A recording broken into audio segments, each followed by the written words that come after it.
guys, eto na, niluluto ko na ang hito. Pero sinigang ang ginawa ko kasi mahilig ang anak ko sa may sinabawan. So, let's do it like this. Alright. Oh, ayan na guys. Papakuluan ko muna siya. And make takip-takip. Takpan ko muna. First, sandali lang. Oh, ayan na guys. Papakuluan ko ng saglit.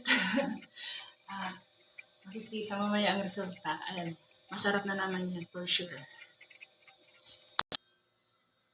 Oh, ayan na guys. We'll check kung luto na. Charan! Oh, charan! Oh, diba? Napakadali. Oh, ayan, luto na. At kagaya ng aking ginagawa, ipamimigay ko ito sa aking nanay. Yan, lagi siyang, pag nagluluto ako, lagi siyang may ulam din. Ayan na.